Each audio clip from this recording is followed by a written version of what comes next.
Hello and welcome dear students, this is a class on prenatal diagnostic modalities. और इस class में I will discuss कि क्या क्या टेक्निक्स होती हैं पीएनडीटी की हमारे पास और उनको कैसे यूज़ करते हैं, उनका क्या इंपॉर्टेंस है। So let us begin. तो प्रीनेटल डायग्नोस्टिक टेक्निक का मतलब वो सारे तरीके जिससे हम बेबी में कोई कंजेनाइटल अनोमली या कोई क्रोमोसोमल अनोमली, कोई फिजिकल डिफेक्ट, कोई ट्यूमर है ना, ये सब तो नहीं है, ये हम पता लगाना चाहते हैं, तो हम प्रीनेटल डायग्नोस्टिक टेक्निक यूज़ करेंगे। कब हम पता लगाना चाहते हैं, हर एक में तो नहीं कराते, तो किस में कराएंगे? जो हाई रिस्क है ना। हाई रिस्क कौन होते हैं? हाई रिस्क वो होते हैं जिनमें या तो मैटरनल एज या पैटर्नल एज ज़्यादा है। 35 ईयर्स से ज़्यादा है मैटरनल एज, फादर की एज 40 ईयर्स से ज़्यादा है, फैमिली हिस्ट्री है, ऑब्स्टेट्रिक हिस्ट्री पुअर है, या फिर पहले जो है या मदर को जेस्टेशनल डायबिटीज़ मेलाइटिस है। तो इस तरह की अगर कोई प्रॉब्लम है तो फिर हम उनमें कराते हैं, या फिर कपल का खुद का एक कंसर्न है कि वो रूल आउट करना चाहते हैं कोई भी जेनेटिक डिफेक्ट, तब हम कराते हैं। तो कितने तरह के टेस्ट होते हैं और कब कराए जाते हैं? तो ब्रॉडली हम उसको दो कैटेगरी में डिवाइड करते हैं, नॉन इन्वेजिव और इन्वेजिव। ठीक है। नॉन इन्वेजिव टेस्ट का मतलब वो टेस्ट जो हम ज़्यादा ऑपरेटिव इंटरवेंशन नहीं है, सिंपल टेस्ट्स हैं, जैसे ब्लड ड्रॉ करना है पेरिफेरली मदर का, ब्लड टेस्ट और अल्ट्रासाउंड, वो आते हैं नॉन इन्वेजिव टेस्ट में। ठीक है ना। इन्वेजिव टेस्ट में वो आते हैं जिसमें हमें थोड़ा सा ज़्यादा स्पेसिफिक और एक्सपर्टाइज की ज़रूरत है उन टेस्ट को परफॉर्म करने के लिए। ठीक है। जैसे एमनियोसेंटेसिस, कोरियोनिक विलस सैम्पलिंग और परक्यूटेनियस अम्बिलिकल ब्लड सैम्पलिंग, ये सब जो चीज़ें हैं ये आती हैं इन्वेजिव टेस्ट्स में। फिर कुछ नए टेस्ट्स हैं जैसे NIPT और प्री इम्प्लांटेशन जेनेटिक डायग्नोस्टिक, उनकी भी हम बात करेंगे। तो पहले बात करते हैं नॉन इन्वेजिव टेस्ट्स की। तो फर्स्ट ट्राइमेस्टर में जो टेस्ट किया जाता है ना, उसको कहते हैं कंबाइंड फर्स्ट ट्राइमेस्टर स्क्रीनिंग। ठीक है। जो कंबाइंड का मतलब ये है कि एक तो हम बायोकेमिकल टेस्ट करते हैं, सीरम में PAPPA, pregnancy associated plasma protein A, इसका लेवल, और बीटा HCG का लेवल, है ना। ये दो हार्मोन्स हैं। कौन से दो हार्मोन्स हैं? PAPPA और सीरम बीटा HCG। इन दो हार्मोन्स का लेवल हम असेस करते हैं। PAPPA का लेवल 0.4 मॉम से ज़्यादा होना चाहिए। मॉम का क्या मतलब? मल्टीपल्स ऑफ मीडियन, उससे ज़्यादा होना चाहिए। बीटा HCG का लेवल नॉर्मल होना चाहिए, एलिवेटेड नहीं होना चाहिए। बीटा HCG एलिवेट हो जाता है न्यूरल ट्यूब डिफेक्ट्स में। ठीक है। तो एक तो ये, और दूसरा होता है अल्ट्रासोनोग्राफी। तो अल्ट्रासोनोग्राफी करके एंटी स्कैन करते हैं, बेसिकली एंटी स्कैन करते हैं। स्कैन होता है, NT scan is the distance in between the skin of the back of the neck and the vertebral column of the foetus. वो 3.5 mm से ज़्यादा नहीं होनी चाहिए when the CRL is between 45 and 84 mm। अब ये जो 45 and 84 mm है, इसको याद रखने के लिए एक अच्छा तरीका है कि 3.3 इंचेस तक की अगर CRL है तो 3.5 mm से ज़्यादा न्यूकल ट्रांसलूसेंसी नहीं होनी चाहिए, तो वो नॉर्मल है। ठीक है। और डुअल मार्कर टेस्ट जो है और एंटी स्कैन है, इन दोनों का combined interpretation first trimester screening कहलाता है। इसका जो रिज़ल्ट है वो इस तरह से देते हैं कि लो रिस्क, मीडियम रिस्क और हाई रिस्क। तो अगर 1:1 रेशियो में देते हैं इसको, ओके, तो अगर ये 1:1000 से ज़्यादा इसका अगर रेशियो है ना, तो फिर वो हम ये कहते हैं कि ये जो है वो लो रिस्क कैटेगरी में आ रहा है। मतलब लो रिस्क का मतलब कि यू हैव रूल्ड आउट, अभी बिल्कुल बहुत ही कम रिस्क है किसी भी अबनॉर्मैलिटी की। अगर 1:250 के अंदर वो टाइटर आता है या रेशियो आता है तो फिर हाई रिस्क है, और अगर इसके बीच में आता है तो मीडियम रिस्क है। तो किस तरह से करते हैं फिर? तो अगर मीडियम रिस्क या हाई रिस्क की कैटेगरी में पेशेंट आता है तो फिर हमें उससे फर्दर इवैल्यूएशन किया जाता है। ये जो फर्स्ट ट्राइमेस्टर स्क्रीनिंग है, इसकी सिर्फ प्रिडिक्टिव वैल्यू है। प्रिडिक्टिव वैल्यू का मतलब कोई डायग्नोसिस नहीं बनती है, इससे सिर्फ प्रिडिक्ट करते हैं हम कि हाँ भाई कोई पॉसिबिलिटी हो सकती है एबनॉर्मैलिटी, तो आप आगे टेस्ट करिए। फर्स्ट ट्राइमेस्टर स्क्रीनिंग 68% उसकी एक प्रेडिक्टिव वैल्यू है। अगर आप उसको सेकेंड ट्राइमेस्टर स्क्रीनिंग के साथ कंबाइन करते हो तो फिर एनॉमली डिटेक्शन के लिए 89% उसकी। अच्छा, फिर कुछ सेकेंड ट्राइमेस्टर स्क्रीनिंग होती है। सेकेंड ट्राइमेस्टर स्क्रीनिंग में कितने तरह की होती है?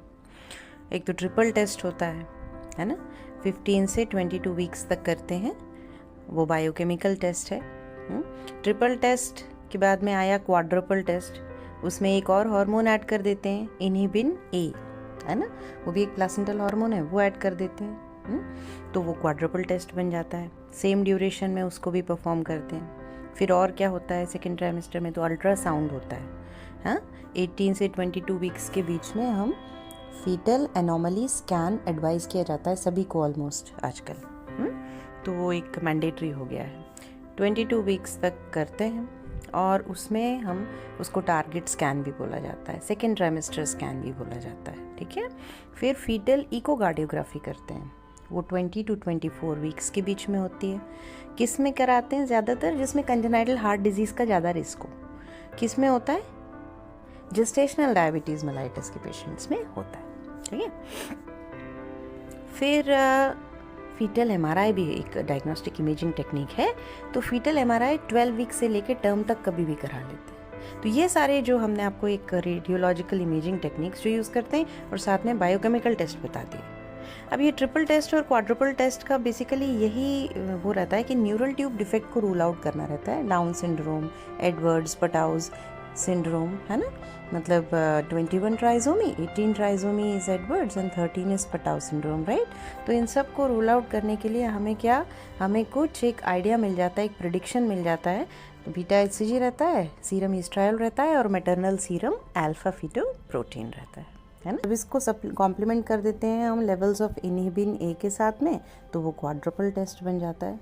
इनहिबिन ए एक प्लेसेंटल हार्मोन रहता है, it is secreted by the syncytiotrophoblast cells and this is elevated, it is elevated in cases of Down syndrome, and if the levels are more than 1.6 mom, then it predicts Down syndrome to pre-implantation genetic diagnosis। क्या होता है, तो जो ART होता है ना, 3 days after fertilization blastocyst की stage में हम 1 to 2 सेल्स निकाल लेते हैं, ब्लास्टोमियर्स एक्सट्रैक्ट कर लेते हैं और उन ब्लास्टोमियर्स की क्रोमोसोमल स्टडी करते हैं और इंश्योर करते हैं कि कहीं कोई क्रोमोसोमल डिफेक्ट तो नहीं है।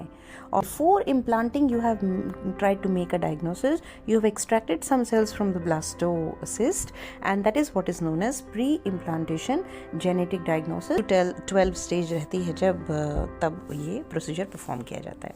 अच्छा, फिर दूसरी बात करते हैं NIPT की, नॉन इन्वेजिव प्रीनेटल टेस्टिंग। वो क्या होता है, तो क्या होता है कि मदर के ब्लड में भी कुछ फीटल सेल्स रहते हैं, कुछ फीटल सेल्स रहते हैं, उसको बोलते हैं फीटल फ्रैक्शन, ठीक है।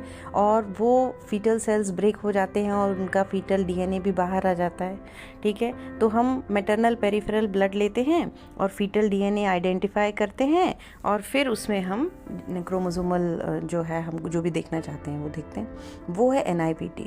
कब किया जाता है, वो 10 वीक से लेके टर्म तक कभी भी कर सकते हैं, ठीक है। कितनी वैल्यू रहती है, प्रिडिक्टिव वैल्यू रहती है, उसकी प्रिडिक्टिव वैल्यू रहती है, डायग्नोस्टिक वैल्यू, कंफर्मेटरी वैल्यू नहीं रहती है ना। लेकिन कभी अगर डुअल मार्कर टेस्ट प्रॉपर नहीं आता है या हाई रिस्क या मीडियम रिस्क आता है तो हम उसके बाद में NIPT कर सकते हैं। वो डेफिनेटली आपको एक बेटर इंफॉर्मेशन देता है और उसके बाद में you can proceed to invasive test if they are required. Cell free DNA को हम यूज़ करते हैं। सेल फ्री DNA इसलिए क्योंकि वो सेल से बाहर रहता है।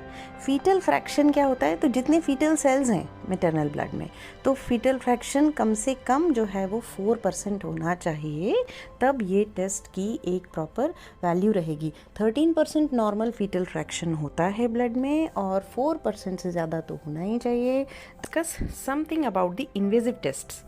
तो इन्वेजिव टेस्ट्स में ये जो प्रोसीजर आपको दिख रहा है ये एमनियोसेंटेसिस है।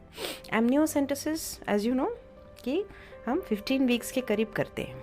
एमनियोटिक फ्लूइड को ड्रॉ करते हैं कंटिन्यूस।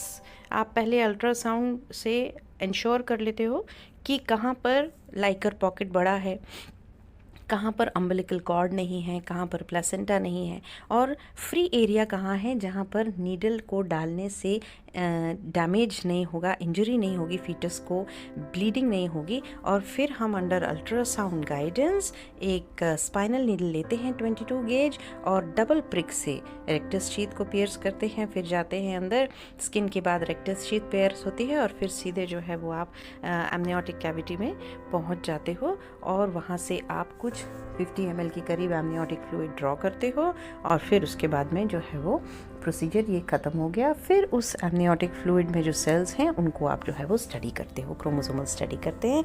तो जहाँ RH नेगेटिव प्रेगनेंसी है, जहाँ पर फीटल एनीमिया ज़्यादा हो जाता है और हमें उसको मैनेज करना है उन कंडीशंस में, या फिर कोई हमें डेफिनेटिव डायग्नोसिस बनानी है क्योंकि हमारे पहले के जो स्क्रीनिंग टेस्ट हैं वो पॉजिटिव आए, तो फिर हम ये प्रोसीजर करते हैं, है ना। बहुत कम किया जाता है आजकल क्योंकि 3D 4D अल्ट्रासाउंड से काफ़ी कुछ इन्फॉर्मेशन मिल जाती है, तो फिर बहुत ही कम किया जाता है ये प्रोसीजर। ये एमनियोसेंटेसिस कहलाता है।